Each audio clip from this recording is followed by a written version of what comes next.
Vous pouviez soit augmenter les impôts, soit dévaluer votre monnaie. Et aucune de ces solutions n'est très séduisante.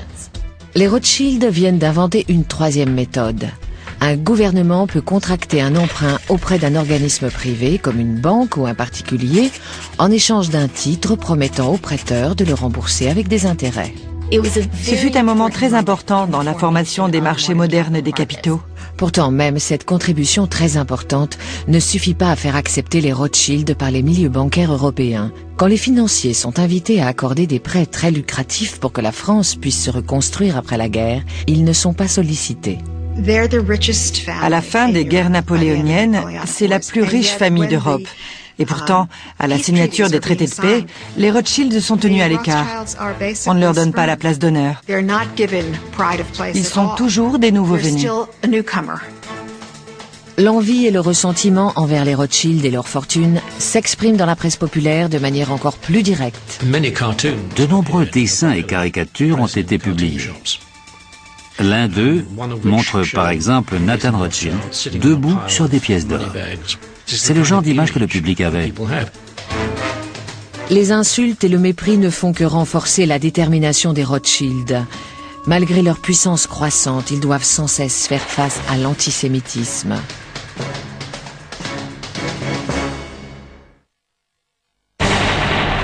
Depuis la fin des guerres napoléoniennes, la famille est bien implantée sur le continent. Nathan et James dirigent les branches de Londres et Paris et sont devenus deux des hommes les plus riches d'Europe. Malheureusement, le patriarche Mayer Amschel n'a pas vécu assez longtemps pour assister à leur réussite. Il est mort en 1812 à 69 ans. Pourtant, son héritage perdure. Un accord de partenariat conclu avec ses 5 fils 2 ans plus tôt préserve son entreprise, mais leur impose certaines conditions. La maison Rothschild ne devait pas être divisée entre les garçons. Elle devait rester une entité et chaque fils en avait une partie. Aucune place pour les femmes. La succession passait par les fils. Aucune place non plus pour les étrangers à la famille, pour les gendres ou pour les non-juifs. Pour tout dire, les Rothschild sont tellement résolus à garder l'entreprise dans la famille qu'ils se marient même entre eux. C'était douloureux de donner une dot pour marier une fille. Alors c'était une bonne solution de la verser à un frère ou un cousin qui était aussi un partenaire en affaires. C'est ainsi que James, en France, épouse sa nièce Betty et que le fils de Salomon, Anselme Salomon, se marie avec sa cousine Charlotte. Sur 18 mariages, il y a eu 16 unions endogames. Pour un Rothschild, l'épouse parfaite était une Rothschild. Maintenant que leur partenariat est scellé, les 5 fils se déploient en Europe pour créer le premier réseau bancaire multinational. Dans les années 1820, Amschel reste à Francfort, tandis que Salomon s'installe à Vienne, Karl à Naples, avec Nathan et James toujours à Londres et Paris. Pour la famille, c'est un choix ambitieux et payant. Ainsi, ils ont pu mettre sur pied les fondations de leur dynastie dans plusieurs centres financiers européens. On voit que les 5 frères sont la base de la dynastie Rothschild. Mais leur ascension rapide et la nature transnationale de leurs affaires alimentent également les rumeurs antisémites, accusant la famille de sinistres complots, d'arrière-pensées et de manipulation. Le mythe qui s'est construit autour de la famille était celui de l'influence négative de la puissante famille juive. C'était sans fin et très pernicieux. Pour beaucoup de gens, on ne pouvait pas leur faire confiance.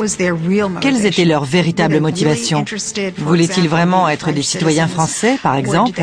Ou bien avaient-ils une plus grande allégeance envers l'Empire austro-hongrois parce que le reste de leur famille vivait là-bas? De tous les pays d'Europe, c'est la France qui offre aux Juifs les meilleures conditions de vie, car depuis la Révolution de 1789, ils ont les mêmes droits que les autres citoyens. James et son épouse Betty profitent d'ailleurs pleinement de cette ouverture de la société française. Le salon de Betty Rothschild était très réputé. Son français était impeccable et ses manières très sophistiquées. Les Français l'adoraient. C'est elle, par exemple, qui a lancé la carrière de Chopin à Paris. Après avoir obtenu le titre de baron en 1822, les 5 frères deviennent officiellement barons de Rothschild.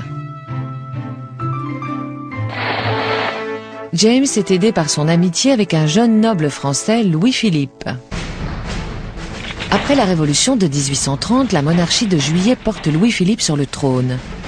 Comme les finances du jeune gouvernement sont précaires, le gouvernement demande à James de prêter des fonds pour ramener une certaine stabilité.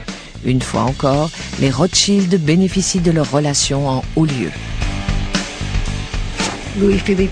Louis-Philippe avait confié tous ses capitaux personnels à James Rothschild. Il avait en partie grandi en Angleterre et il était très ouvert aux idées modernes sur le secteur bancaire. Pour lui, Rothschild était quelqu'un de très compétent. Mais s'il est bien considéré par les autorités, James joue aussi un rôle influent dans la communauté juive en donnant anonymement de grosses sommes pour soutenir des écoles, des hôpitaux et des synagogues.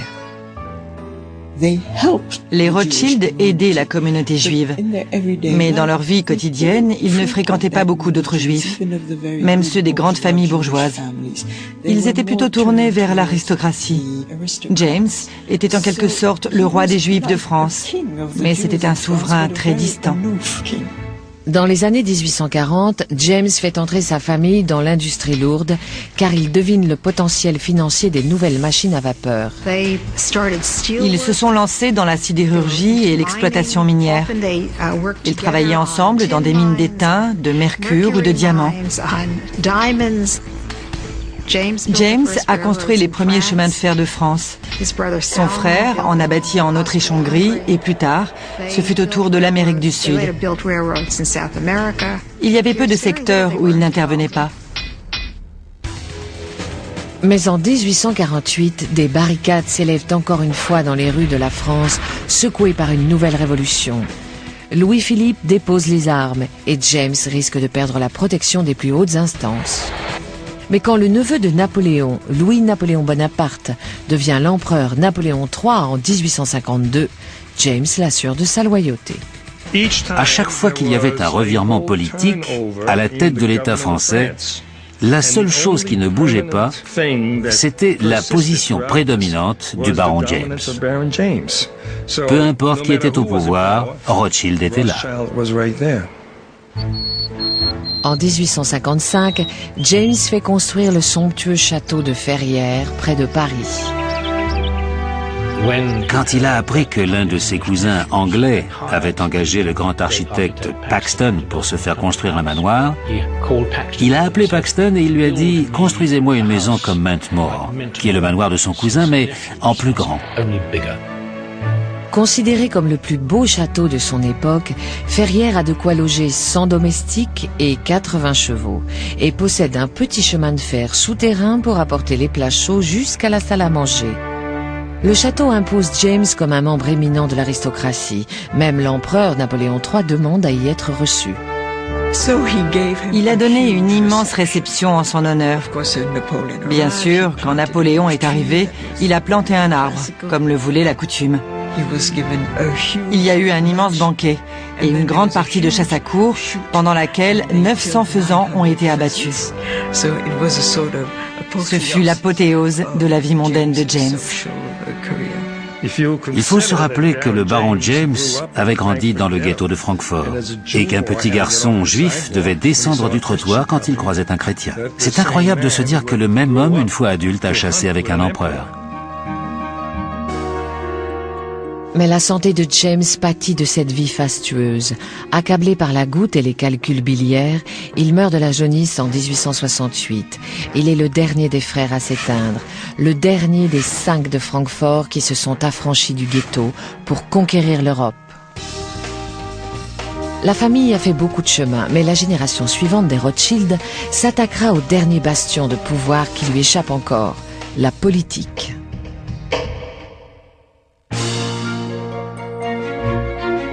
Au XIXe siècle, les frères Rothschild ont été les géants incontestés de la finance et des affaires. Pourtant, malgré leur fortune, ils sont toujours victimes d'injustices comme tous les juifs d'Europe. Même si la France leur a accordé la citoyenneté, d'autres pays restreignent toujours leurs droits. Même en Angleterre, il faut savoir que les Juifs avaient le droit de vote, mais pas celui de siéger au Parlement. Et leurs enfants n'avaient pas accès aux grandes écoles comme Eton, Rugby, Cambridge ou Oxford. Ainsi, en 1836, quand le fils de Nathan, Lionel, prend les rênes de la société à Londres, il y voit l'occasion de faire tomber des barrières. Les réformes sociales balayent la Grande-Bretagne, où le droit de vote est par exemple étendu à la classe ouvrière, et un nombre croissant de gens pensent que les minorités britanniques, comme les catholiques ou les juifs, doivent obtenir l'égalité. Lionel s'intéressait au secteur bancaire, mais avait également des aspirations politiques. À ses yeux, son père avait posé les fondations nécessaires pour que la famille Rothschild fasse plus que des opérations bancaires, et il s'est présenté au Parlement. En 1847, Lionel de Rothschild est candidat dans le district de la City, le quartier des affaires, où il est connu et populaire. Il est largement élu, mais pour entrer en fonction, il y a une condition qu'il n'est pas en mesure de respecter. Lionel devait prêter le serment traditionnel de tous les députés en jurant sur sa foi chrétienne. Logiquement, il a dit « Je ne peux dire cela en toute bonne foi ». Du coup, il n'a pas pu entrer en fonction. Il se représente, est réélu et une nouvelle fois ne peut pas entrer au Parlement. À chaque fois, il a remporté le scrutin et le fonctionnaire présent n'a pas voulu reconnaître son élection. Donc bien que très privilégiés, les Rothschild étaient quand même en butte à de l'antisémitisme.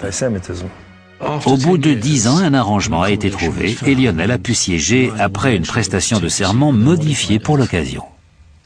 Dans son rôle de député, Lionel se comporte comme un véritable gentleman anglais.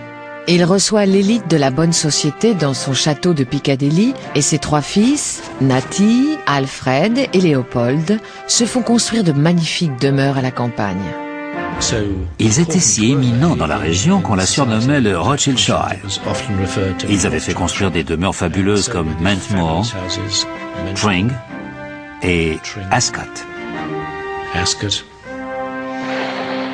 C'est le château d'un cousin, Ferdinand, qui a la plus belle de toutes les propriétés des Rothschild. Selon moi, le plus magnifique est le manoir de Whetstone. Le baron Ferdinand a réuni de splendides collections de toutes sortes de choses, des tapisseries, du mobilier français du XVIIIe siècle, des toiles de maître, etc. À Whetstone, il voulait tout ce qui se faisait de mieux. Ferdinand est le château le plus impressionnant. Mais c'est Lionel, grâce à ses contacts dans les milieux politiques, qui peut s'impliquer dans la marche du monde. En 1874, le gouvernement britannique commence à s'inquiéter pour son accès au canal de Suez, une route maritime essentielle vers les colonies de l'Empire.